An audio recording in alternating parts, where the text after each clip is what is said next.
Alright guys, alamin po natin itong nangyayari po doon sa bansang Amerika dahil ayon po sa report, milyong-milyong tao doon ngayon ay wala na daw pong kuryente dahil po sa napakatindi at napakalakas na bagyo.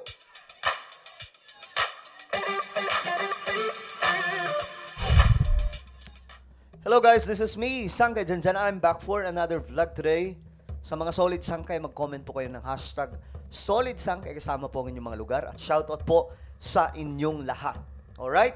So, today pag-uusapan po natin itong nangyayari po doon sa bansang Amerika. Nako, mga Sangkay, matindi daw po ang tama nitong sinasabi nilang Category 5 Hurricane na Milton. Ito po ay napakalakas na bagyo na tumama sa kanila mga Sangkay na i-vlog po natin nakaraan. Naglayasan po ang marami sa mga Amerikano sa mga lugar na tatamaan. Talagang nagpanik po silang lahat. Subalit, eto po, may mga kuha ng videos mga Sangkay. Ano nga ba ang nangyari? Kasi may mga naiwan pa rin po doon eh. Yung mga nasa matataas na building, mukhang sila po ata yung nagpaiwan. Pero, eto, tingnan po natin ang report mga Sangkay. Anyway, before tayo magsimula, pakisubscribe po muna yung ating YouTube channel. Tayo po ay 1.3 million subscribers na dito sa YouTube. Kung hindi ka po nakakapag-subscribe, click the subscribe down below, click the bell, and click all. Sa mga nanonood po sa Facebook, i-follow nyo po yung ating Facebook page. Alright guys, eto, tingnan po natin ang balita. Ibinalita na nga po ito kahit dito sa Pilipinas. Ang dami na rin po nagbabalita mga Sangkay tungkol po dito. Itong Hurricane Milton na nagdala daw po ng, ito ang matindi mga Sangkay. Nagdulot po ito ng iba't ibang mga buhawi sa bansang Amerika. Ganun po katindi mga Sangkay itong Hurricane Milton.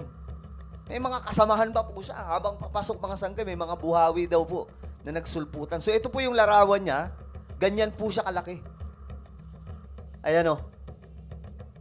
Ganyan kalaki itong bagyo mga Sangkay na tumama po doon.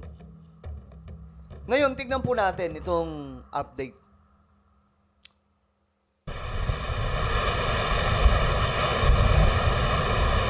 Yan po yung naging pananalasa doon mga Sangkay.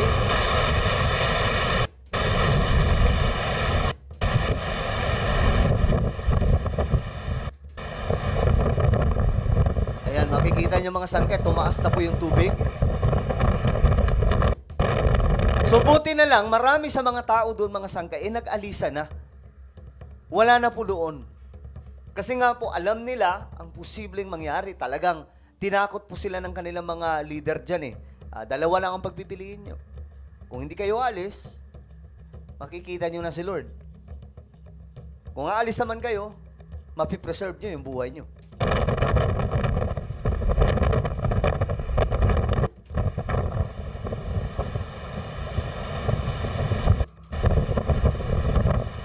Tingin ko ito mga ilaw na ito mga Sangkay, ito na lang po yung sa solar. Kumbaga, ito yung mga naiwang baterya ng solar mga Sangkay.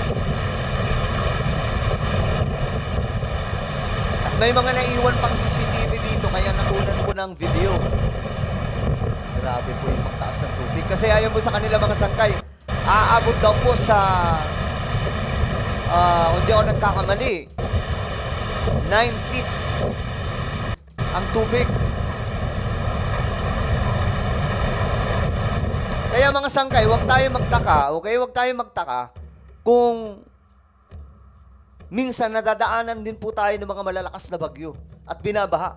Kasi kahit ang bansang Amerika na napupuno na po yan ng mga flood control project, kita nyo mga Sangkay nangyayari, di ba? Binabaha pa rin. Bakit? Ano meron, Sangkay? May climate change. Tandaan po natin yan. Yan po yung numero 1. Ayan na, nawalan na po ng ilaw yung iba, oh. Nawawalan ng ilaw, di ba? Climate change ang dahilan mga Sangkay dahil po tumitindi na po ngayon itong mga bagyo.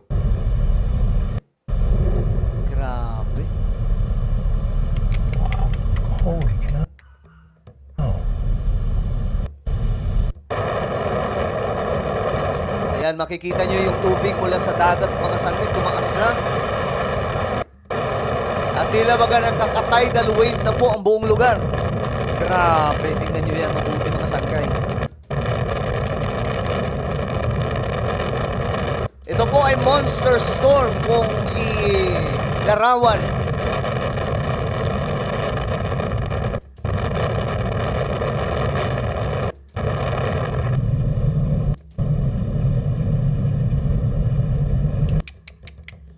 Ganyan po kalala mga sangkay, oh.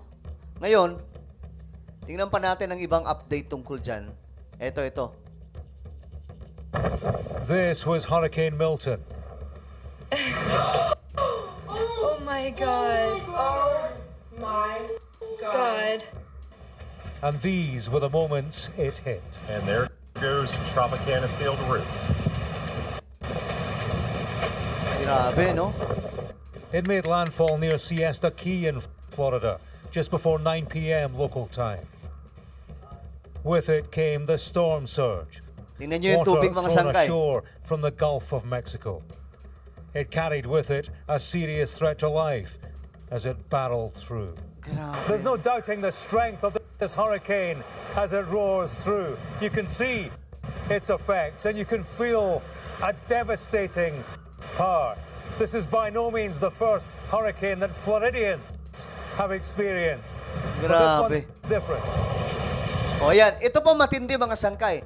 May dala pong mga buhawi itong Hurricane Milton. Tingnan nyo, oh.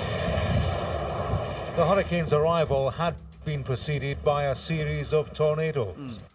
Bago po lumapag sa lupa itong hurricane, itong bagyo mga sangkay, ayan po, mga tornadoes po muna ang bumanat. Alam nyo, dati mga sangkay, di ba? Mapapanood lamang po natin ito sa mga science fiction movies. Pero tingnan nyo naman mga sangkay, totoo na pong nangyayari ngayon. Large tornado in progress. Dozens of them. Ayan po, iba-iba mga tornadoes ito mga sangkay. Damage was done here in Martin County. Oh, grabe, no? Kahit po mga bahay, alam niyo yung mga bahay na yan, mga sangkay, nilagyan po nila ng mga matitibay na yan, pero yan pa rin po ang nangyayari mga sangkay. 'Di ba? Nawarak pa rin. This was the village of Wellington in Palm Beach County. Ayan, no? Tingnan niyo mga sangkay, nilagyan po nila eh. Aso wala pa rin, hindi pa rin talaga kinaya. And this was the sea day Ayan, no? for Tingnan niyo mga Florida sangkay. in a single day. Grabe. And this, a day for rare weather events. My goodness. As the hurricane Takot eh, no? approached, we May mga tornadoes muna na dumating bago po yung arrival nitong bagyo. O, tingnan nyo. and this was how it looked as night fell. Grabe. There is no wind, no breeze. It's just incredible. We are right in the eye of the hurricane. We had horrendous winds just before, and they stopped pretty suddenly. And now we have absolutely nothing. Okay, mga sangkay. Ngayon, tingnan po natin dito, ito sa balita. Sabi po dito, more than 2 million household without power. Wala daw pong kuryente ngayon doon, mga sangkay. Tingnan natin. Now, to discuss more on the hurricane, we were earlier joined by Daniel Schrag, a professor of environmental science and engineering, and he's also the director of the Harvard University Center for the Environment. He joins us from Cambridge, giving us the latest. Look at this. Well, unfortunately, for a storm this big, and there was a lot of uncertainty about just how powerful the winds were going to be when it actually made landfall. It was a Grabe, tingnan nyo, oh.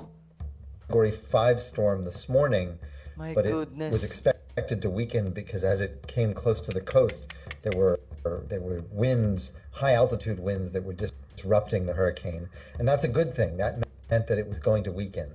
But let's be clear, it's great that it wasn't a Category 5 storm with winds over 160 miles an hour, but when it made landfall, it still had winds at 120 miles an hour, and that can do... Okay, so ayan po ang nangyayari doon sa bansang Amerika. Actually, mga sangkay, ang lakas po ng tama nitong bagyo. Na dahilan kahit po, sabihin na po natin, malago yung kanilang bansa, pero hindi pa rin po talaga kinaya itong lakas. No? Eh buti nga, lumikas po sila mga sangkay. Tingnan natin, oh. Ganyan po kalakas, oh.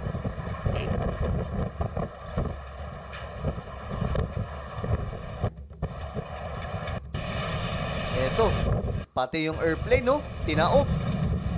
Eto naman, pati yung kanilang syudad, pinasok na po ng tubig galing sa dagat. Grabe.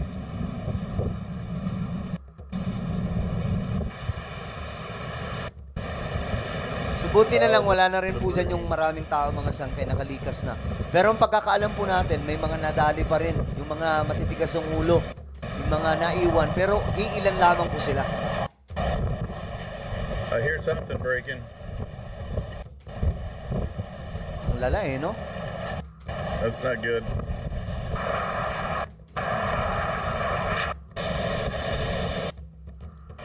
Well, ano po ang inyong opinion mga sangkay? Again, itong nangyayari ngayon sa ating mundo ay dahil po sa climate change. Kaya asahan po natin, dito sa Pilipinas ay mangyayari din po yan mga sangkay dahil nga po may climate change tayo ngayon. Tapos may paparating pang, hindi ko alam kung nag-start na ang El Nino, La Nina Ang pagkakaalam ko, wala pa tayo sa time ng La Nina. Kapag nangyari itong mga sangkay, mas malala pa po ito.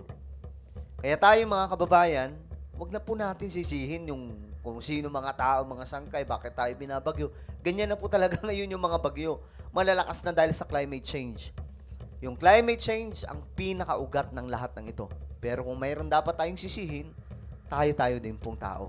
Dahil tayo po ang sumira sa ating kalikasan na ito na po ang weather natin ngayon. Abnormal na. So ano po ang inyong opinion mga sangkay? Just comment down below. Meron po akong isang YouTube channel, Sangkay Revelation. Hanapin nyo po ito sa YouTube. Kapag nakita nyo na, i-click nyo po yung subscribe, i-click ang bell, at i-click nyo po yung all. Dahil dito mga sangkay, may mga binablog po tayo na magagandang topic mga sangkay at magagandang content. Alright, so ano po yung magpapaalam? Mag-iingat po ang lahat. God bless everyone.